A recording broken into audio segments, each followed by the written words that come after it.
All right, welcome everyone. My name is Anesti Vega, and I am the president of the Florida Tech Scuba Club. Thank you for joining our speaker series. In fact, this is our very first inaugural speaker as part of this series. The Scuba Club started here at Florida Tech last semester, and we had some ideas about what we wanted to do, and definitely a speaker series like this one is something that has been in the works for some time, and so we're bringing it to fruition finally this month. And we'd like to host one at least once a month moving forward, even all the way through the summer. So if you guys aren't familiar, Scuba Club is a student organization here at Florida Tech. We welcome all students, staff, and faculty of Florida Tech to join the club. You don't even have to be scuba certified. In fact, we conduct trainings on a regular basis to join. You just have to have an interest in scuba and really be passionate about the ocean in general, including advocacy and protection for the ocean. It's a big part of our tenets. And so if you have any questions, you can check out our website at floridatechscuba.org. And if there's questions that you have that website does not answer, there is a contact form that you can fill out, and or you could email us at floridatechscubaclub@gmail.com. I want to introduce our speaker for the evening. Her name is Andrea Williams. She is the vice president of the National Association of Black Scuba Divers and was 2019 Diver of the Year for NABS. And I don't think of any other better introduction than that. So without further ado, before I turn it over, just some general housekeeping rules. If you can, please just keep your mic on mute during Andrea talking, so there's no distracting background noise. But if you happen to have a question, please feel free to put it in the chat, and then I will filter those questions to her during the course of the conversation. All right. And we'll have a Q&A session at the end, but if you have any questions on the spot about a particular idea or subject, put it in the chat and I'll make sure it gets to her during the course of the presentation. All right. Without further ado, here is Andrea Williams. Awesome. Thanks for that great introduction, Anesti. And it's Andrea Williams. I'm sorry, I keep saying Andrea. My bad. I know. I have a brother named Andre. So I go by Andrea. Yeah, I'm going to share my screen. And as you said, if you have questions, I don't mind you interrupting and asking me questions as I go along. It seems like there's mostly women on this conversation, which is pretty awesome. So I can tailor this discussion to women and how we experience diving, but I'll get into a little bit about what I do. And everyone can see my screen. I'm sharing. Everyone good? Yes, no, maybe? We can see it. Yes, we're good. Awesome. So let's just get started. So I'm Andrea Williams. I've been a member of NABS since 2009, and I joined NABS Aquacore in 2013. That was the first time as a dive professional. I'll talk more about Aquacore a little bit later. I'm a member of the Aquatic Voyager Scuba Club, which is based out of New York City, and they are a member of NABS. I am an executive board member on the Women's Aquatic Network, and it's a network of women in marine fields and science fields here in the Washington, D.C. area. Since the pandemic, we've gone a little bit more national, if you will. There are people from all over who are members and actually attend our functions, and it's mainly a networking organization that tries to get women and men as well connected to marine or aquatic related jobs. I am also a PADI IDC staff instructor, and I'll talk more about that. I teach through Dan as well. One of my passions, though, one of my greatest passions, I got started back in 2009 or 10, is working with the Coral Restoration Foundation, and I am a coral conservationist and a coral restoration team leader. So that means that I can go down with the staff, the scientists, and actually lead groups with coral restoration, which is pretty cool. If you have questions about that, I'm glad to expound on it. With NABS, I first became an officer with NABS as a recording secretary in 2017. And then in 2019, I became the vice president, which I am right now. In 2019, I was caught off guard and caught by surprise, and I won Diver of the Year. Had no idea. I won the award, and we were on our national summit in Egypt, which is kind of fitting, I think. We were in Cairo when I won that. And then in 2015, I won the Diver of the Year for my dive club. And I think that year I got another level of certification for a PADI professional. And yeah, so that was pretty cool too. One of the highlights of my career, though, is being named and winning a seat, actually, in the Florida International University. They have the Aquarius Reef-Based Lab, and they had something called an Teacher Under the Sea. And I was one of 5 women selected. People out of all the United States applied, and I was one of 5 people to participate. I am now an honorary aquanaut. I actually got to spend time, and yep. So you can see here, I'm in the Aquarius Reef Base. We are 60 feet underwater, and it's pretty awesome there. I got to spend the night in the reef base. I slept in Buzz Aldrin's bed, which is pretty cool. You can see the photos there. So I was sitting at one night. We were so excited the first night. We really didn't sleep. We were up eating M&Ms and watching the fish go by at night. It was pretty cool. And then waking up in the morning and seeing fish outside your window is pretty awesome. And here's some more photos. Andrea, I had a question about Sure thing. Yeah, I'm familiar with it because we were, my organization, USX, was supposed to host an expedition of veterans down to Reef Base in 2019. But as you know, since you've done it, it has strict weather protocols for it to be able to happen. And unfortunately, the weather was not cooperating, so we weren't able to do it. But when you stayed in there, did you, were you fully compressed, or did they raise the atmosphere back up to 1 bar in the habitat? Sure. So once we get into the habitat, when we spent during the day when we did our, I'll go back one. In this first photo here, you'll see me with the iPad, and I was giving a virtual tour to students around the world. I think that day I was actually talking to some kids in Peru, telling them about the project and the mission that we were actually working on, which was actually called the Ecology of Fear, and studying how sharks are the apex predators and how they affect a specific area of what the scientists were studying. So on those tours, we just got inside and just did our work. But whenever we slept there, stayed overnight, then we had to dive down, and that was when we did the equalizing and did the actual dive and took us down to the atmosphere, brought us back up to the atmosphere. Although we were at 55 feet, we were still up at the technically at sea level. Oh, so they repressurized back up to sea level, so you didn't have to go through like decompression protocols to get back up. Yeah, great, awesome, exactly. cool. And it was pretty cool though, doing that dive though. It was super dry. It was a neat experience. I wish I could do it again. I'd do it again in a heartbeat. And it was from 5, and so you can see some of the space where can you see where my mouse is? No. Yes. Okay. So this is the entrance to it, and you can see the towel on the floor. So there's a wet space, and then after that, everything has to be dry. So you have to make sure that happens. The women here, these are us in the hatch in the wet area before you come into the reef base. You can see the water just below there. I just have nothing but great memories. We had the best time, and studying the sharks was probably the most fun thing, but it was very tedious work. We had probably 15 to 20 GoPro cameras that we had to set up every day and get them. We set them up, and then let it work overnight, and then come back the next day, take all the data off of the cameras, count fish, do all kinds of stuff for the scientists. And then do it again the next day. So we're there for a week doing all of this.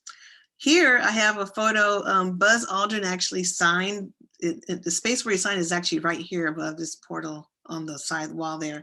But this is where he signed when he was there, and it's kind of hard to read because I didn't. This says Buzz Aldrin, some other stuff. He says, I can't read that.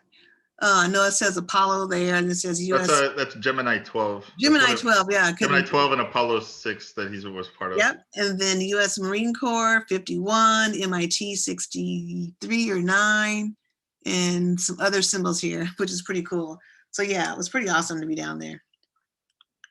Historical place. So a little bit about my background, my diving background. I come from a family of divers. My stepfather, my brothers, my sister are all divers. My mom is a snorkeler, and I'm very proud of her for that. But yeah, I needed an hour when I was in graduate school to finish or to fill out my schedule. So I signed up for scuba diving, and I was actually the last one in my family to get certified. So all those years of doing family trips and all that, I finally got certified. In 2009, I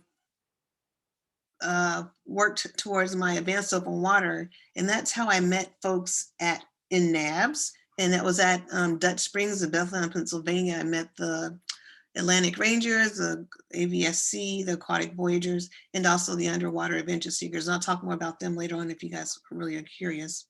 So, and then in 2013, I finally became a dive professional. I was a dive master, became a dive master. And then 2 years after that, I became a DAN instructor. And a DAN instructor is someone who teaches all of the CPR, first aid, hazardous marine life, neurological assessment. I could teach all those courses as they pertain to divers and their health underwater. In 2016, I finally became an instructor, OWSI as an open water scuba instructor. 2016, later on that year, I became a master diver scuba trainer. And then in 2017, I became a PADI IDC staff instructor, and that's simply someone who can actually teach instructors to become instructors.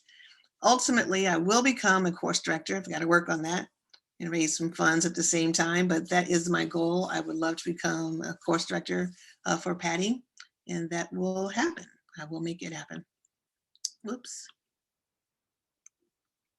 So NABS. In this photo, I love this photo because this occurred in Cozumel 2013, I believe. This was my first experience working in AquaCorps out of NABS.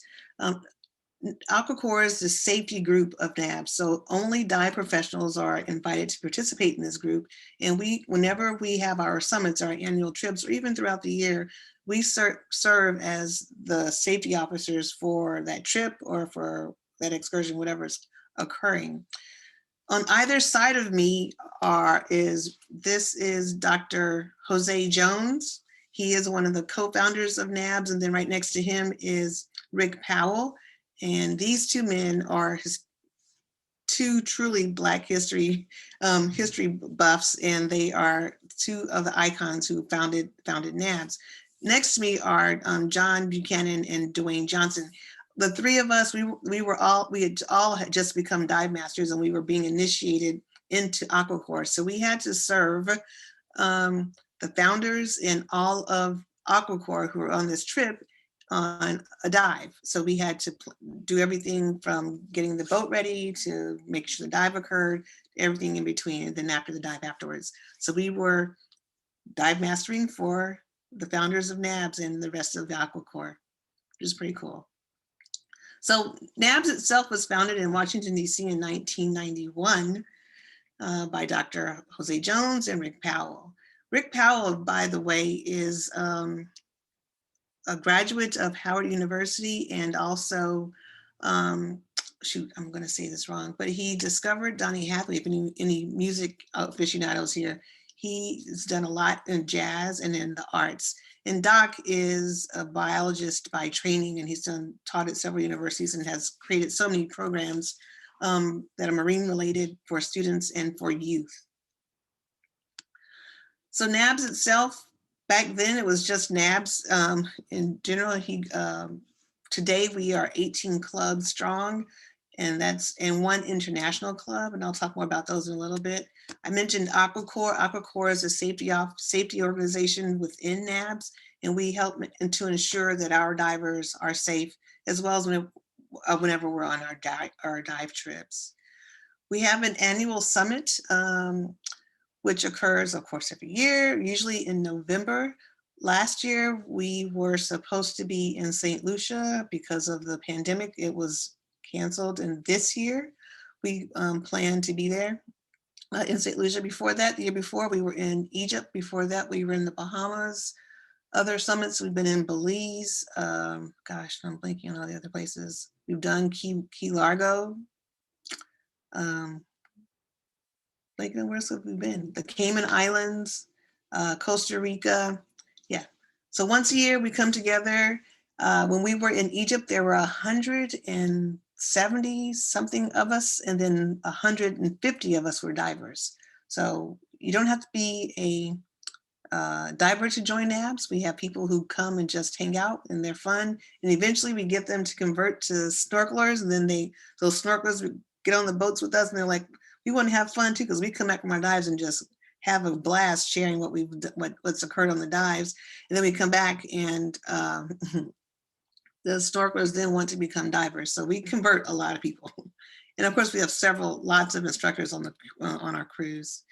So as vice president of NABS, I do a number of things. I meet with the whole executive team. That's president, vice president, the recording secretary, the corresponding secretary, the safety officer, and the treasurer. All of us meet once a month, and we work to run NABS, make sure it stays viable.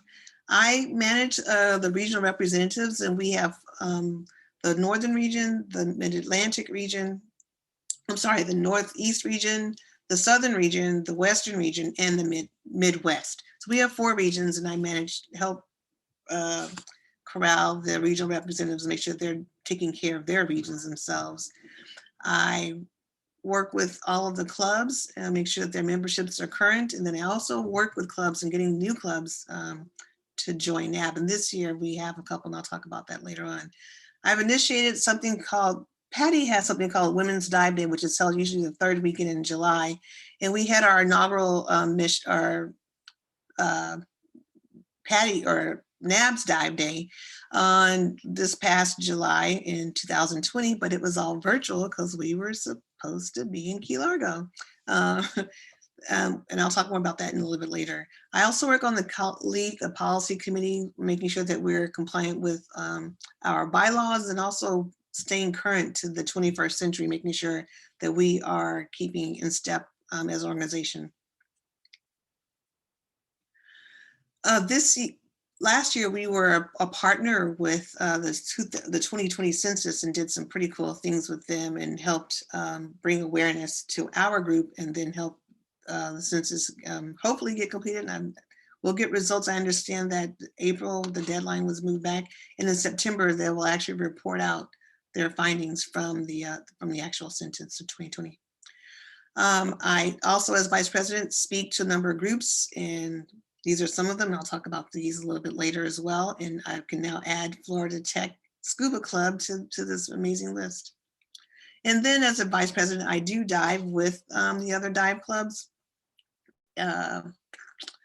Of course, that hasn't happened that much. There's a local club here in DC called Underwater Adventure Seekers. And I did go down this past October and work with dive masters doing their training. So the regional reps, I've just mentioned those real quick. We meet quarterly, work on defining their roles. Club membership, I mentioned there are 18 clubs, and there are 2 new ones this year, and they're based, which is in Pennsylvania. And then there's Unicorns of Diving, which are in Tampa. And they're pretty cool. They're a fun club. They have a cool Facebook presence, and actually Instagram as well. So if you want to check them out, in the Florida area. So I mentioned Women's Dive Day.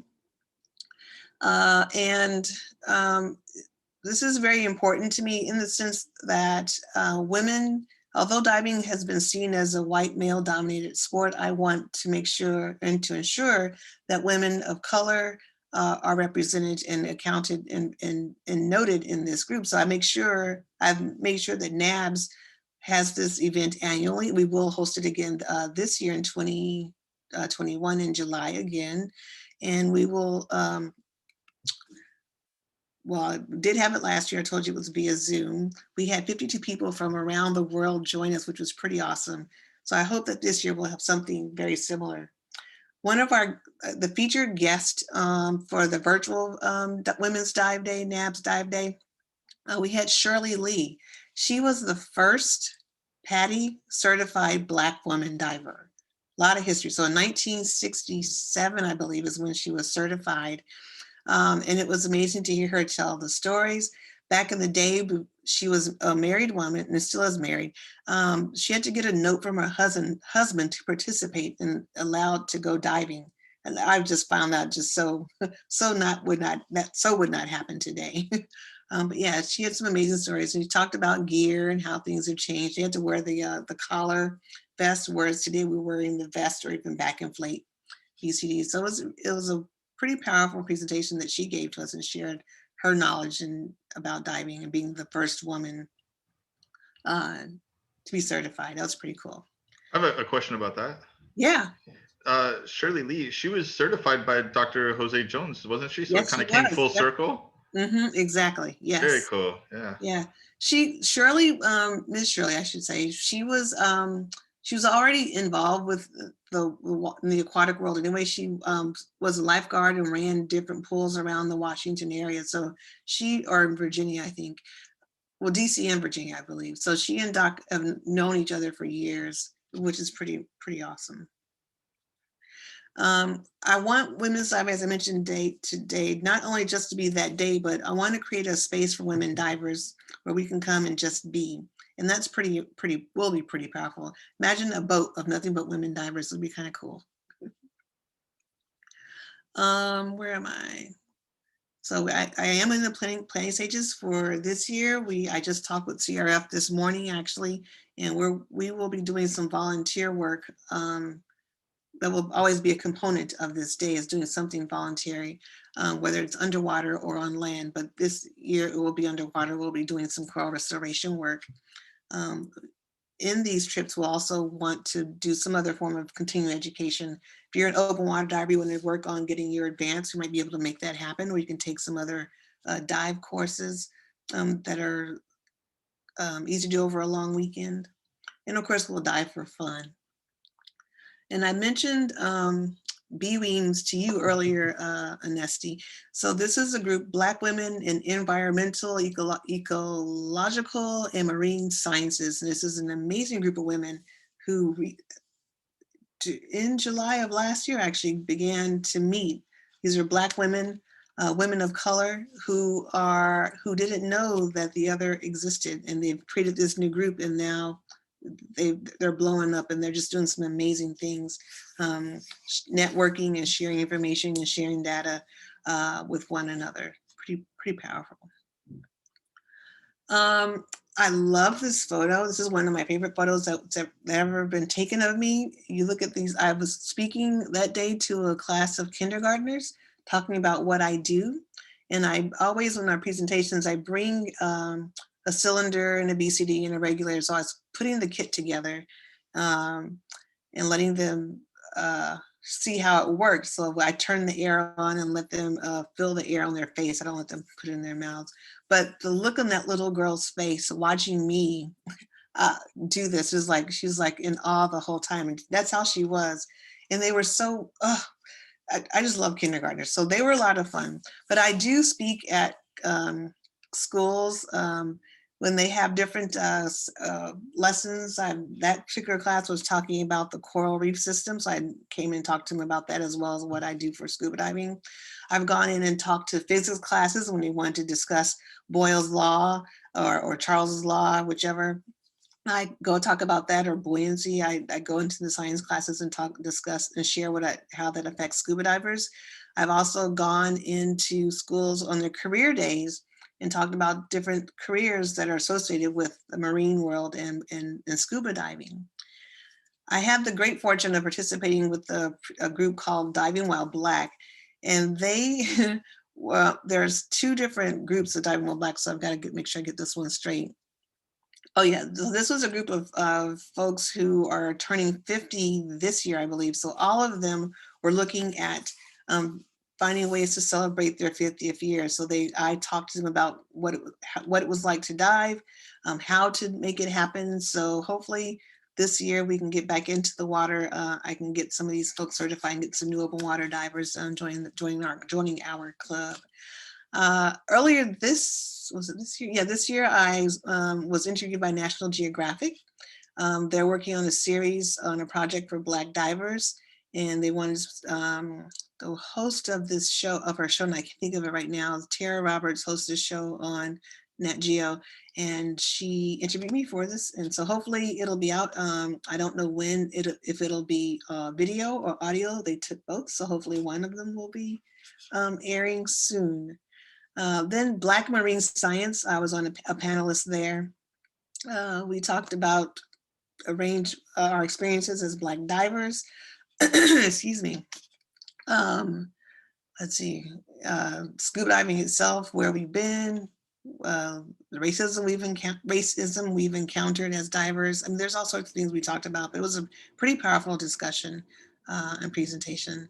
And they actually, there's a photo I'll share at some point in this presentation that Samantha Ism took this amazing portrait of me while I was in Egypt, actually. It was a very early morning photo shoot. I was in the Red Sea, and they asked to use my photo on their webpage. So that'll be, if you ever go to their page, Black Marine Science, you'll see that there. And then I'm working and doing some consulting with Patty, with their global director of corporate and social responsibility, about the systemic racism that is within all of the organizations around the world. But Patty specifically, we're going to hopefully address those and find ways to bring equity into the diving world and not just make it for old white men. That actually concludes my presentation. I want to say thank you. This photo here is of me in the Georgia Aquarium a few years ago. This photo, gosh, I can't remember where I was, but it looks like, so maybe I was in Egypt, and that one, the water looks pretty clear. So thanks again. Here's my contact information. I'll leave this up for a little bit. This photo here is actually me in a coral nursery. Actually, this one is in Florida. Yeah, this one's in Florida. I have on a coral restoration shirt, hanging out, restocking the trees, hanging corals on this one. But yeah, so I'm open for questions if you have them. Glad to answer them for you. I see there's something in the chat maybe. Oh, no, that was just me letting people know they can ask questions. But yeah, if you want to leave your contact information up for a little bit while we. Oh shoot. Okay, I'll put it back. No worries. How do I go current slide? I guess we could start questions around what did it feel like for you when you said you got certified in open water in 91? Yeah. Like in graduate school, what was that experience like for you? So swimming, so taking the class was kind of weird because I was the only Black person in the class, but that's normal for me. It was fun. I can't remember the guy's name that taught me. The worst part of that whole experience was diving in West Virginia for certification dives in the middle of fall. It was very cold and not fun at all, but it was, I managed, I survived. West Virginia, did you do your open water in like a lake or a quarry? Exactly, in a quarry. In a quarry. How was the visibility? Nasty. Exactly, none. It was horrible. But I even now when I do certifications, we do certifications around this area, either at Lake Phoenix, which is in Rawlins, Virginia, or at Dutch Springs, which is in Bethlehem, Pennsylvania. They're quarries, they're scuba parks. But I always tell students, this will be the best training you'll ever get, because once you get into the ocean, you're gonna be like, whoa. Comparing the viz in a quarry versus the viz in the ocean, there's really virtually no comparison most times. But you're that much better prepared. And that's what the training does for you anyways, gets you prepared to be a safe diver so that you can have fun. Yeah. Unless they go to some places in like Monterey, California, then it's about the same. I told my students out there all the time that if you can learn how to dive in breakwater, you can dive pretty much anywhere in the world. That's some beautiful diving. The kelp forest over there, though, that's pretty awesome. Yep. Yeah. Down in Catalina as well. Absolutely.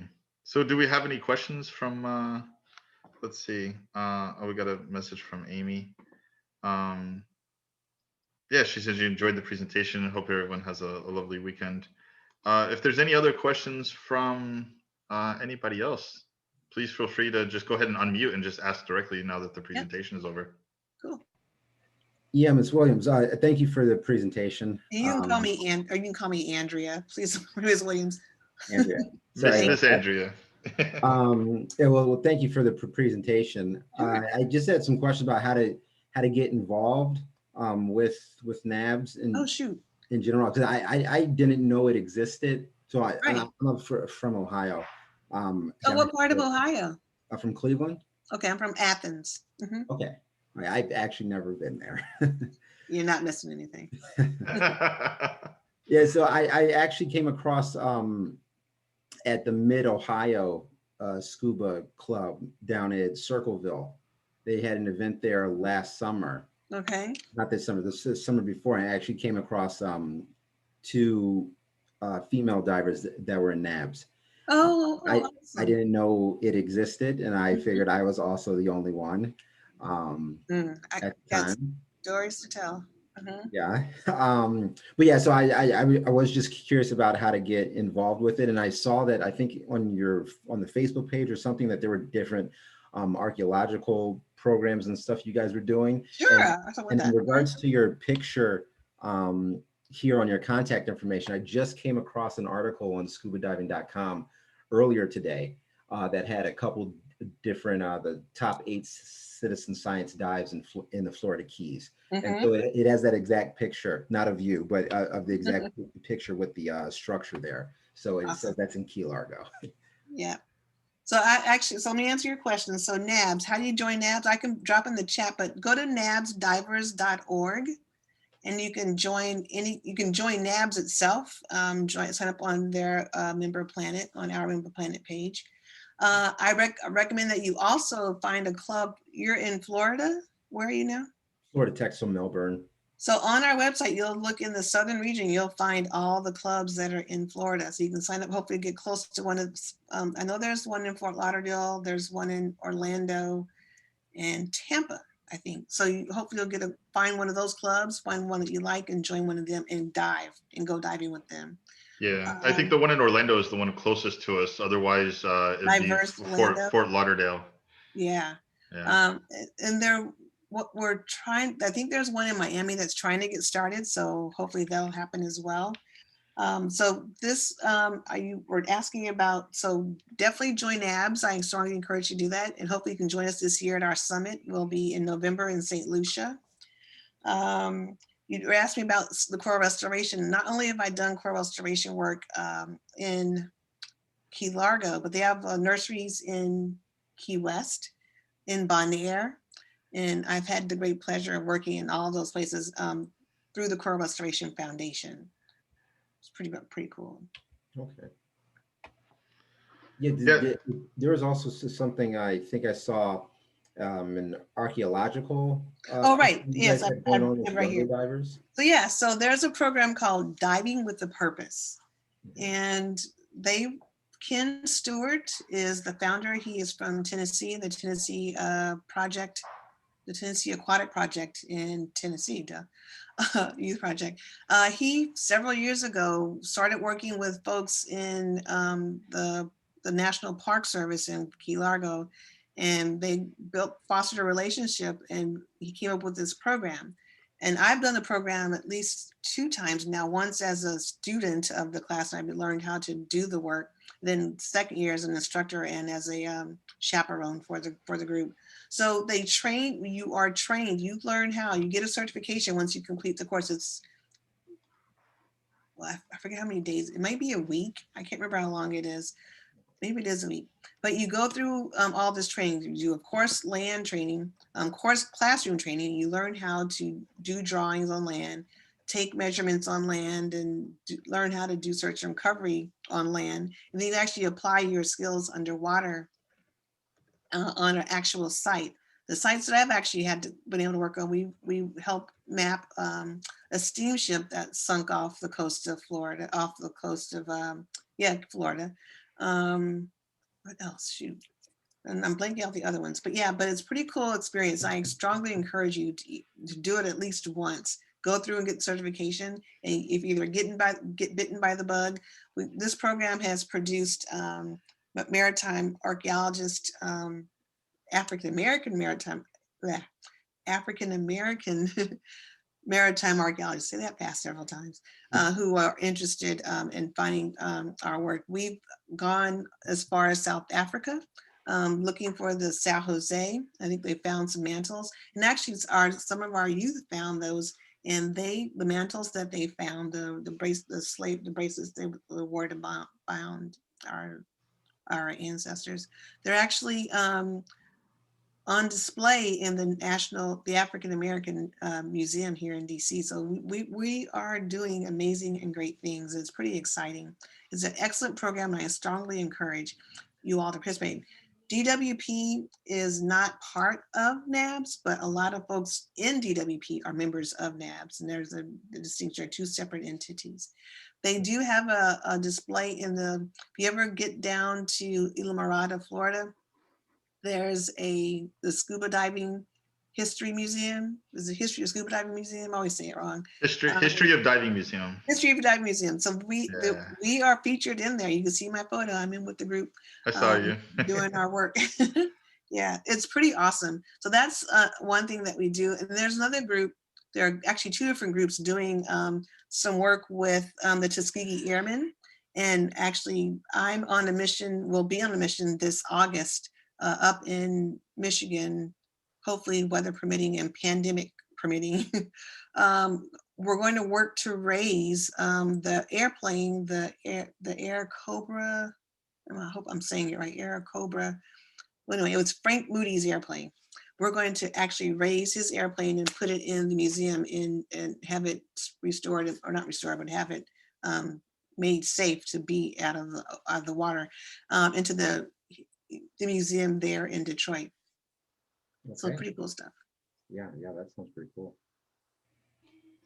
Hey, Andrea, I put your contact information in the chat, so you can stop sharing now. That way we can see you while you're talking. Yeah, absolutely. We had a Samantha who wanted to know a little bit more about coral restoration work, especially since we're here in Florida. Maybe some information on how people can get involved in some of that citizen science work. Absolutely. So coral restoration, and they're actually, I just talked to them this morning. They're a pretty awesome group of people. Ken Niedermeyer is the one that founded the Coral Restoration Foundation group many years ago. And I used to dive with he and his wife, Debbie, way back when. He actually got started with this work. He used to grow coral and sell it for aquarists around the country. And then his daughter was doing some wild experiment for 4-H Club, and she discovered that you can actually raise and grow coral. So that's how that's how CRF came into being. So coral restoration, the Coral Restoration Foundation has nurseries around the world. They're actually, I wish I had photos handy. Nurseries underwater. There's a secret location where this nursery is over an acre of trees. You saw me hanging out by that tree in that last photo. There are trees all around, and we grow coral. The corals are usually about the size, maybe of an inch long to start, or a little bit, maybe a little bit longer. Put them on the string to grow, or on the coral tree to grow in about 6 months' time, because the conditions are so favorable where they're growing.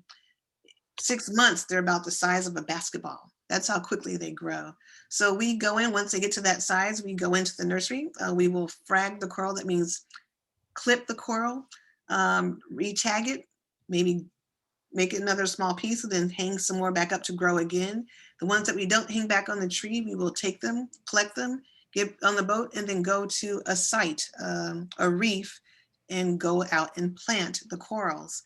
The corals that we plant are, there's a 2-part epoxy. We do this training as a citizen scientist. There's a seminar that you take before. It's a couple of hours. They train you on what you're about to do, and they let you practice doing it on land. And then you get out into the water to the site, and you continue your mission underwater. But there's a 2-part epoxy that does not harm the coral, and they are actually used. It's used. We mix it underwater. The team leads do that, and then we hand it to you. There's a 3-point contact that we use, and we mount the coral into the substrate.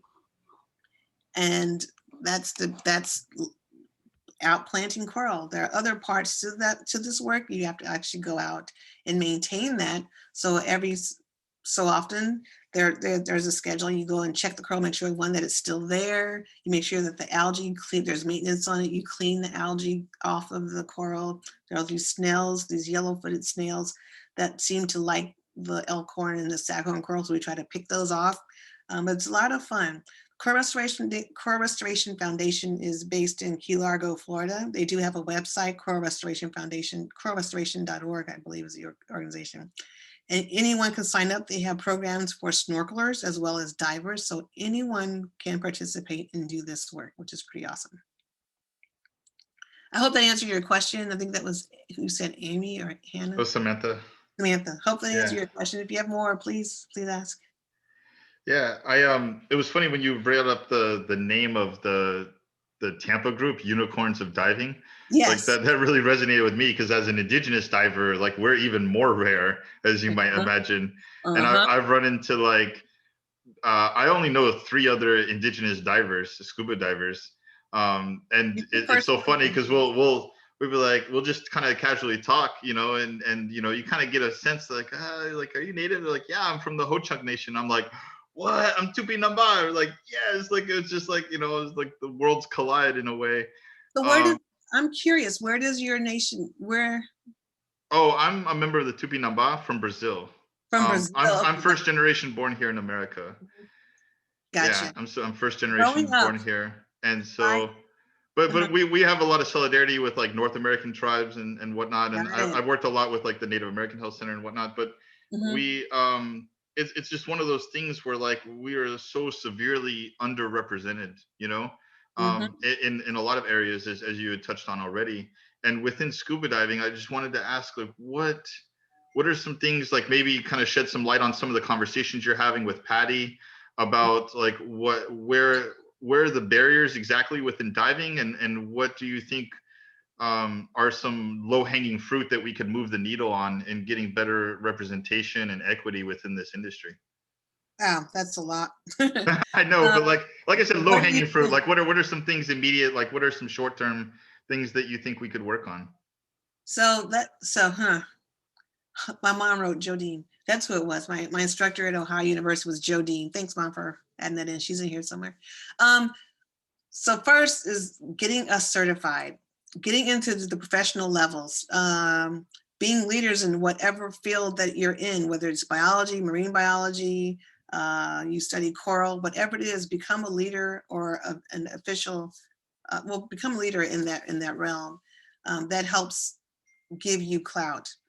And we all know the expression, you have to be twice as good to be halfway considered for anything. We all know that. So as people of color and women, that's how we are, how we have to do things, how we have to get things accomplished. So be good at what you do. That's pretty simple. And then of course, speak out, speak up, and take action. Get involved, join clubs, do what you guys are doing now. Do some community service, get youth involved. You guys are the next generation. And I hope that you all do join NABS, because we have a science and education committee that would love to have you all working with us in some capacity, getting the next generation going. In terms of getting Patty on board, that, as with any organization, people don't know what they don't know, and sometimes change is hard, and some folks have to some organizations must take baby steps in order to get moving. So that's where we are, but we're doing the work, and they're willing to do. I'm going to say eager. They're willing to do the work. So that's half the battle. So it's gonna be a minute, but hopefully we can get things going. I'm encouraged. I'll leave it at that. Yeah, and like I said before, don't be afraid to be bold.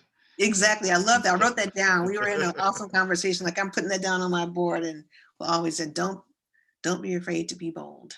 Yeah, I like that.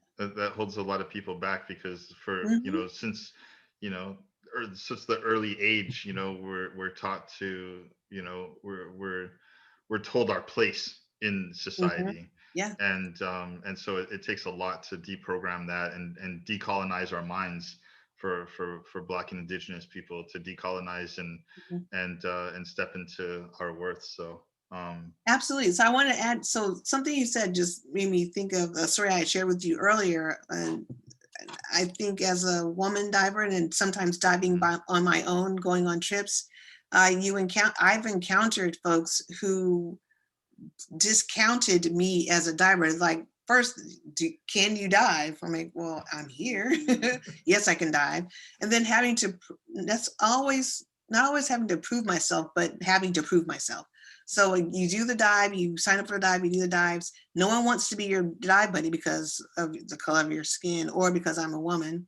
But get underwater, I end up diving with the dive masters most of the time when I travel by myself.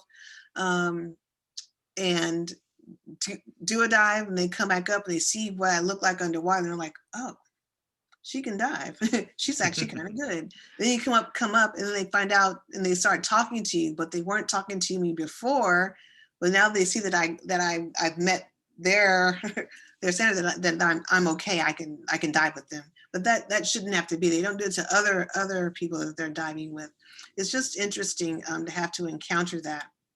Um, but those are things that we need to change. It's about education. And then when they find out that I'm actually an instructor, they're like, what? So it's just that much more like I can teach you how to dive. And that blows their mind. So I'm just here to be the bridge. I want to bring more of us into this world of scuba. So I love speaking to groups like this, getting them encouraged and excited about diving.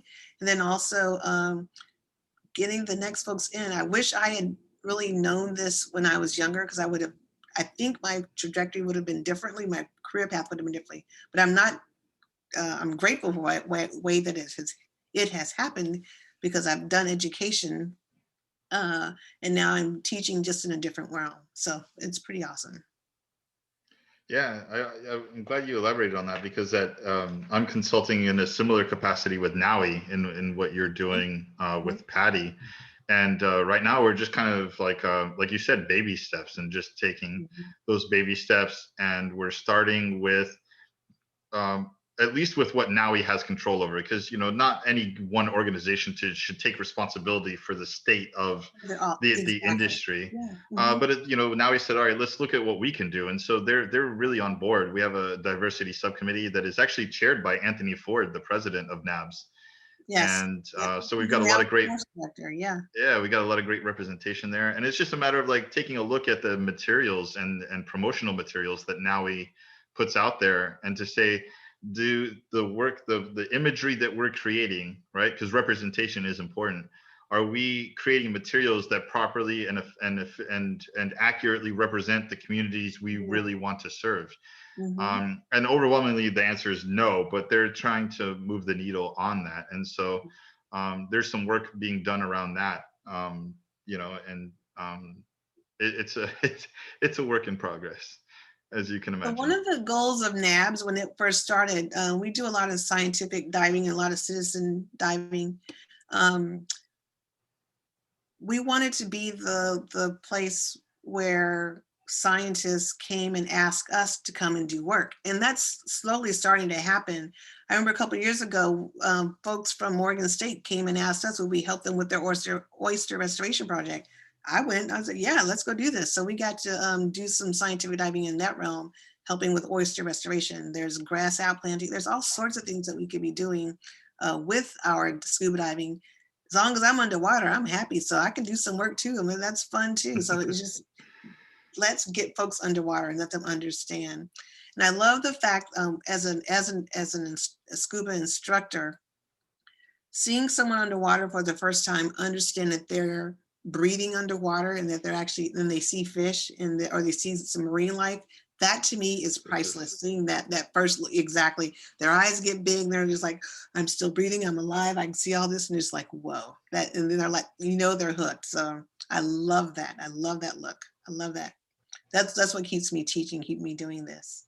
Yeah, I was about to ask, like, there's one thing to be a diver, but then it's a whole other type of motivation to really want to step into being a dive professional Sure. as a dive master and instructor. Mhm. So, I mean, we know that that's the end result now as instructors, you and I do, around, about what drives us already stepping into it. But maybe you could shed some more light on what was your motivation in the beginning to want to be an instructor? Sure. So it was so I was working towards my master scuba diver certification, just the highest level you can attain as a recreational diver.